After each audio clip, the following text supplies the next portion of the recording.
ఆంధ్రప్రదేశ్ రాష్ట్రంలో ఒక ఉత్కంఠ నెలకొని ఉంది.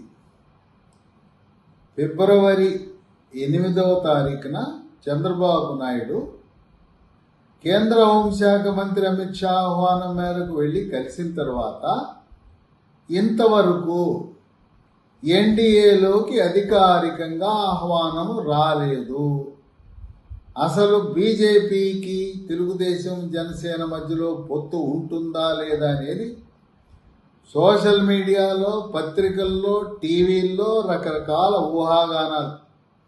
ఇంకా కొంతమంది అయితే పొత్తు ఉండదని వాళ్ళకే వాళ్ళు విశ్లేషణలు కూడా చేస్తున్నారు. ఇటువంటి ఉత్కంఠకు తెరదింపుతూ భారతీయ జనతా పార్టీ కేంద్ర నాయకత్వం తెలుగుదేశం జనసేనతో పొత్తుకి అంగీకరించింది.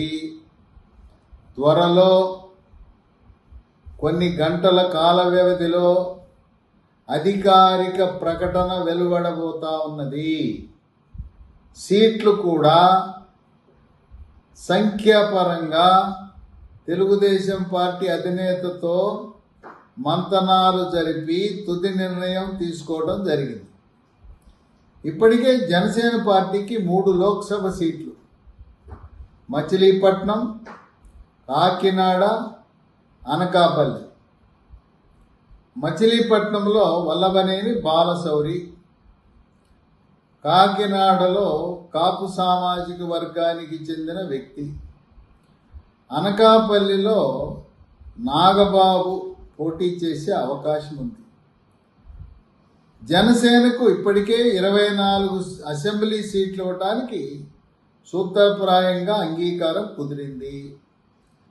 భారతీయ జనతా పార్టీకి 5 లోక్సభ సీట్లు, 9 అసెంబ్లీ సీట్లు ఇవ్వటానికి సూత్రప్రాయంగా తెలుగుదేశం పార్టీ అంగీకరించింది.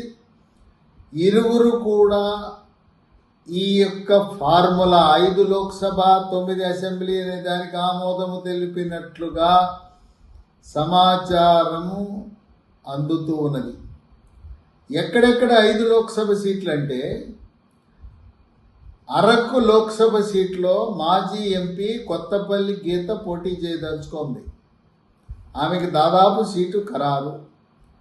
నర్సాపురం, పశ్చిమ గోదావరి జిల్లా నర్సాపురంలో త్రిపుల రఘురామకృష్ణరాజు మాజీ ఎంపీ బీజేపీ పార్టీ తరఫున పోటీ చేయబోతున్నారు.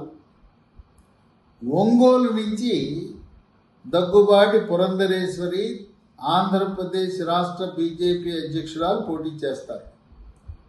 అలాగే రాజంపేట నుంచి మాజీ ఉమ్మడి ఆంధ్రప్రదేశ్ రాష్ట్ర ముఖ్యమంత్రి నల్లారి కిరణ్ కుమార్ రెడ్డి పోటీ చేయబోతా ఉన్నారు.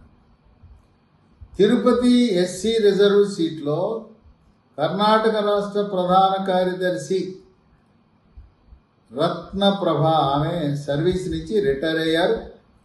ఆమె కానీ ఆమె కుమార్తె నిహారిక కానీ పోటీ చేసే అవకాశాలున్నాయి. ఈ విధంగా 5 సీట్లకు బీజేపీ అంగీకరించింది. 9 అసెంబ్లీ సీట్లలో మొదటిది విశాఖ నార్త్. గతంలో 2014లో గెలిచి భారతీయ జనతా పార్టీ శాసనసభాపక్ష నేతగా ఉన్న విష్ణుకుమార్ రాజుకు ఆ సీటు కేటాయించబోతా ఉన్నారు. రెండవ సీటు తాడేపల్లిగూడెం. గతంలో తాడేపల్లిగూడెంలో విజయం సాధించిన తర్వాత అక్కడుండే మాణిక్యాలరావు దేవాదాయ ధర్మాదాయ శాఖ మంత్రిగా పనిచేశారు. తదుపరి కోవిడ్ సమయంలో ఆయన అకాల మరణం చెందటం, అక్కడ బలంగా తాడేపల్లిగూడెంలో బీజేపీ ఉన్నదని భావించి ఆ సీట్ను కూడా బీజేపీ కోరటం, అంగీకరించడం జరిగింది. 3 కైకలూరు.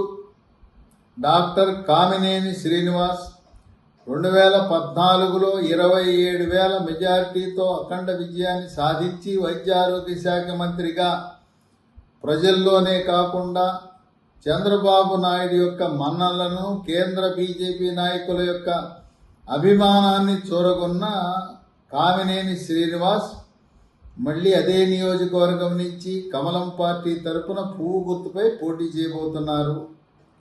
4 అనూహ్యంగా తూర్పుగోదావరి జిల్లా రాజోలు పేరు అది తెరపైకి వచ్చింది.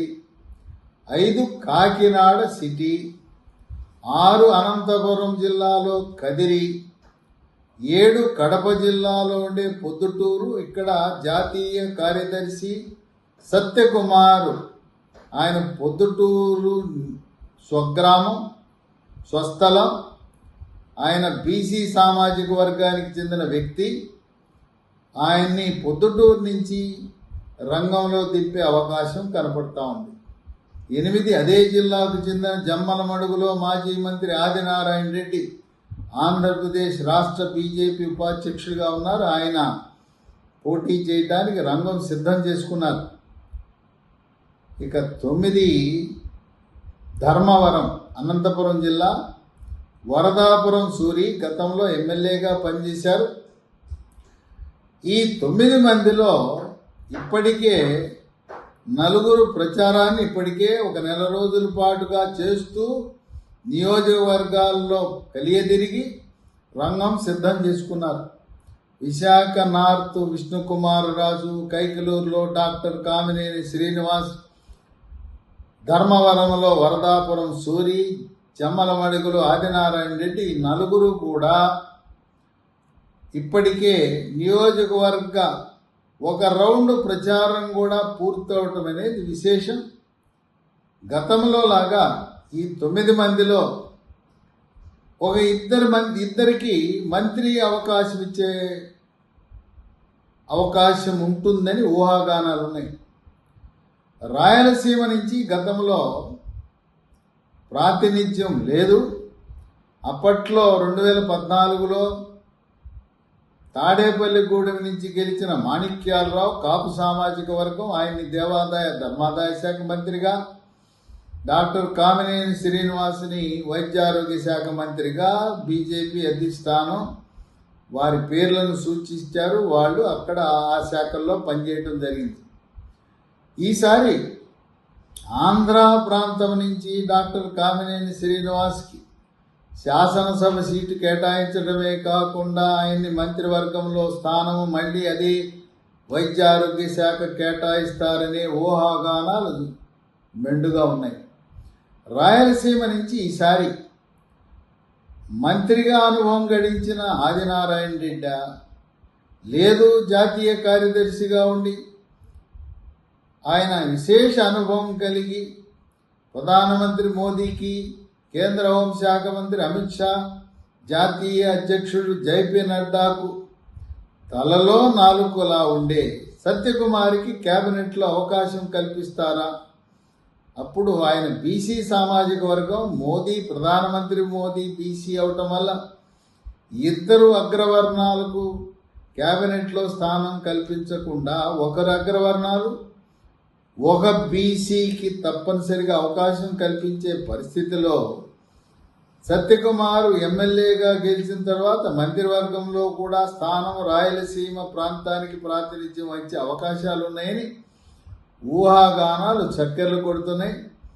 ఏదేమైనా ఇప్పటి వరకు బీజేపీ దాగుడు మూతలు ఒంటరిగా పోటీ చేస్తుందా, బీజేపీ జనసేన తెలుగుదేశం పార్టీతో పొత్తు పెట్టుకుంటుందా అనే దానికి ఆ సస్పెన్స్ వీడింది, పొత్తు కుదిరింది.